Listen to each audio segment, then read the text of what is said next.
Assalamualaikum warahmatullahi wabarakatuh. Perkenalkan, saya Bambang Aditya. Pada kesempatan kali ini, saya akan membawakan materi tentang perencanaan audit forensik terkait penentuan 5W dan 2H.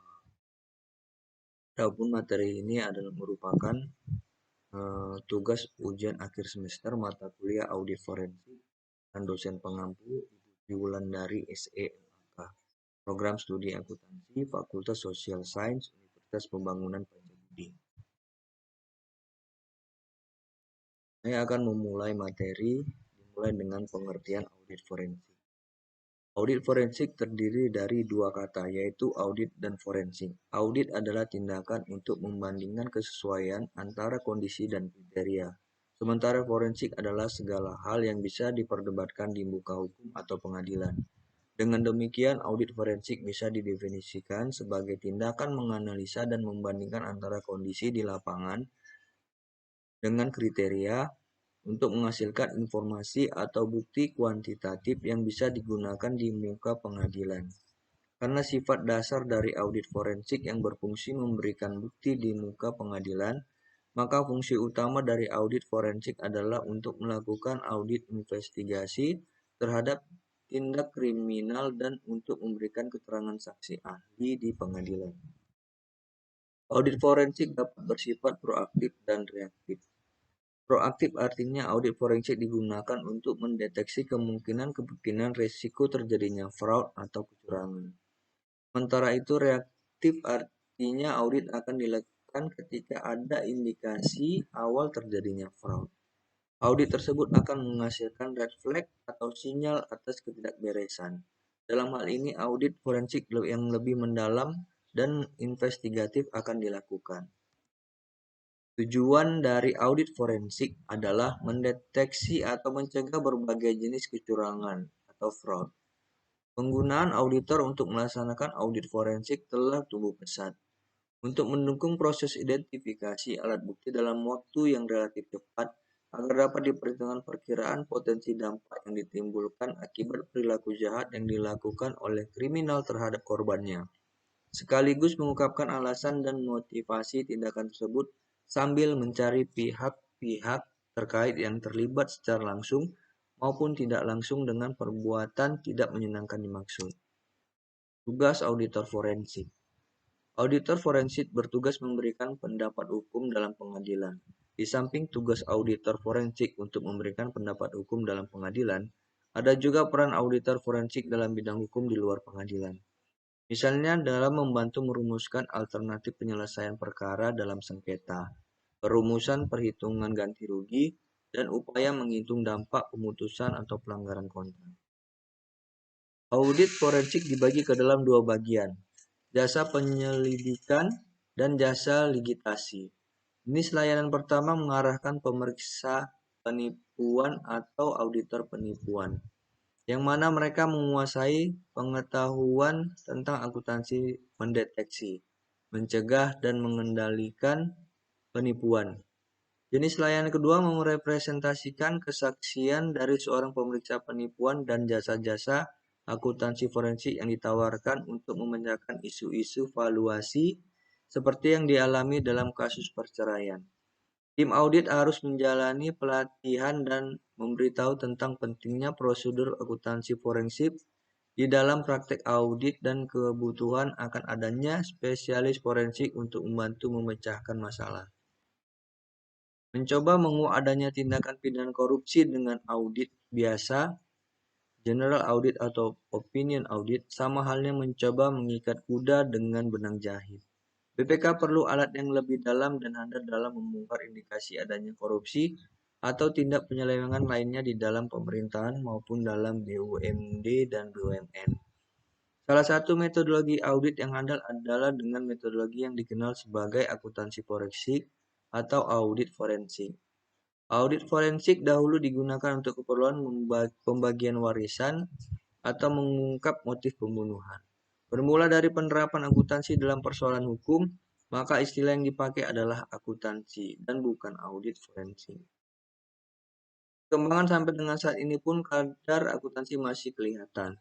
Misalnya dalam perhitungan ganti rugi baik dalam pengertian sengketa maupun kerugian akibat kasus korupsi atau secara sederhana akuntansi forensik menangani fraud khususnya dalam pengertian corruption dan misappropriation of asset. Profesi ini sebenarnya telah disebutkan dalam Kitab Undang-Undang Hukum Acara Pidana atau KUHP pasal 179 ayat 1 yang menyatakan setiap orang yang diminta pendapatnya sebagai ahli kedokteran, kehakiman, atau dokter atau ahli lainnya wajib memberikan keterangan ahli demi keadilan. Orang sudah maklum profesi dokter yang disebut dalam peraturan di atas yang dikenal dengan sebutan ahli forensik. Namun ahli lainnya yang dalam hal ini termasuk juga akuntan belum banyak dikenal sebutannya sebagai akuntan forensik. Praktik ilmu audit forensik. Yang pertama, penilaian risiko fraud. Penilaian risiko terjadinya fraud atau kecurangan adalah penggunaan ilmu audit forensik yang paling luas. Dalam praktiknya, hal ini juga digunakan dalam perusahaan-perusahaan swasta untuk menyusun sistem pengendalian intern yang memadai. Dengan dinilainya risiko terjadinya fraud, maka perusahaan untuk selanjutnya bisa menyusun sistem yang bisa menutup celah-celah yang memungkinkan terjadinya fraud tersebut. Kedua, deteksi dan investigasi fraud. Dalam hal ini, audit forensik digunakan untuk mendeteksi dan membuktikan adanya fraud dan mendeteksi pelakunya. Dengan demikian, pelaku bisa ditindak secara hukum yang berlaku. Jenis-jenis fraud yang biasanya ditangani adalah korupsi, pencucian uang, penghindaran pajak, illegal lodging, dan sebagainya. Ketiga, deteksi kerugian keuangan. Audit forensik juga bisa digunakan untuk mendeteksi dan menghitung kerugian keuangan negara yang disebabkan tindakan fraud. Keempat, kesaksian ahli. Seorang auditor forensik bisa menjadi saksi ahli di pengadilan. Auditor forensik yang berperan sebagai saksi ahli bertugas memaparkan temuan-temuannya terkait kasus yang dihadapi. Tentunya hal ini dilakukan setelah auditor menganalisa kasus dan data-data pendukung untuk bisa memberikan penjelasan di muka pengadilan. Kelima, uji tuntas. Uji tuntas atau due diligence adalah istilah yang digunakan untuk penyelidikan guna penilaian kinerja perusahaan atau seseorang, ataupun kinerja dari suatu kegiatan guna memenuhi standar baku yang ditetapkan. Uji tuntas ini biasanya digunakan untuk menilai kepatuhan terhadap hukum atau peraturan. Proses audit forensik.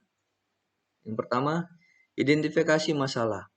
Dalam tahap ini, auditor melakukan pemahaman awal terhadap kasus yang hendak diungkap. Pemahaman awal ini berguna untuk mempertajam analisa dan spesifikasi ruang lingkup sehingga audit bisa dilakukan secara tepat sasaran. Kedua, pembicaraan dengan klien. Dalam tahap ini, auditor akan melakukan pembahasan bersama klien terkait lingkup, kriteria, metodologi audit, limitasi, jangka waktu, dan sebagainya. Hal ini dilakukan untuk membangun kesepahaman antara auditor dan klien terhadap penugasan audit. Ketiga, pemeriksaan pendahuluan. Dalam tahap ini, auditor melakukan pengumpulan data awal dan penganalisannya. Hasil pemeriksaan pendahuluan bisa dituangkan menggunakan matriks 5W+2H. Who, what, where, when, why, how, and how much. Investigasi dilakukan apabila sudah terpenuhi minimal 4W+1H. Who, what, where, when, and how much. Intinya dalam proses ini auditor akan menentukan apakah investigasi lebih lanjut diperlukan atau tidak. Keempat, pengembangan rencana pemeriksaan. Dalam tahap ini auditor akan menyusun dokumentasi kasus yang dihadapi, tujuan audit, prosedur pelaksanaan audit, serta tugas setiap individu dalam tim. Setelah diadministrasikan, maka akan dihasilkan konsep temuan. Konsep temuan ini kemudian akan dikomunikasikan bersama tim audit serta klien. Kelima, pemeriksaan lanjutan. Dalam tahap ini, auditor akan melakukan pengumpulan bukti serta melakukan analisa atasnya. Dalam tahap inilah audit sebenarnya dijalankan. Auditor akan menjalankan teknik-teknik auditnya guna mengidentifikasi secara meyakinkan adanya fraud dan pelaku fraud tersebut. Keenam, penyusunan laporan. Pada tahap ini, auditor melakukan penyusunan laporan hasil audit forensik. Dalam laporan ini setidaknya ada 3 poin yang harus diungkapkan. Poin-poin tersebut antara lain adalah yang pertama, kondisi, yaitu kondisi yang benar-benar terjadi di lapangan.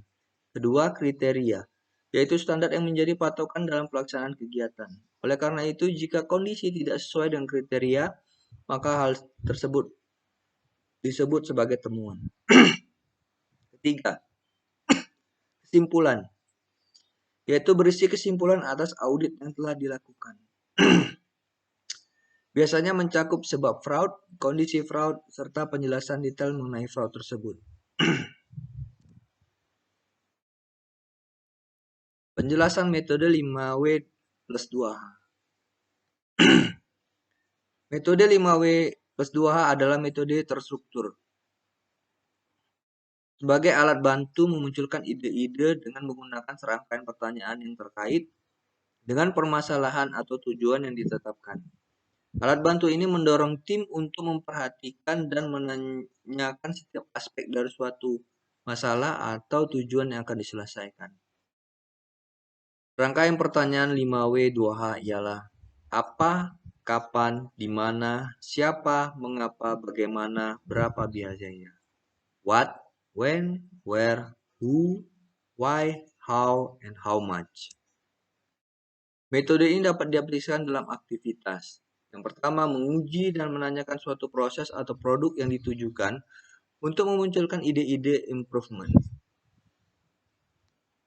Kedua, menemukan potensi masalah atau peluang-peluang baru.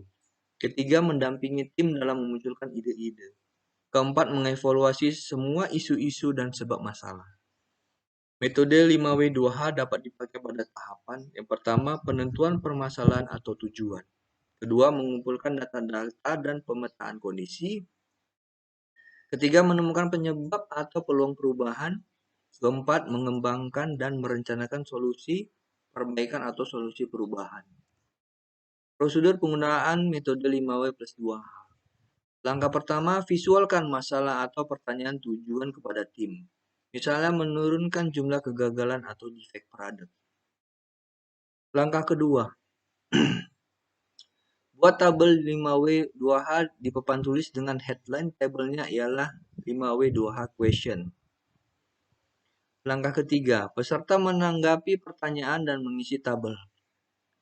Langkah 4, review ulang hingga didapatkan 5W2H paling baik sesuai konsensus tim. Saat menemukan masalah 5W2H, lakukan sebelum jumping ke mendiskusi solusi. Saat problem solving. Klasifikasi dan membuat jelas adalah tantangan tim. Prinsipnya ialah menemukan penyebab, don't blame others, dan fokus pada proses. Sekian materi yang saya sampaikan. Saya ucapkan terima kasih.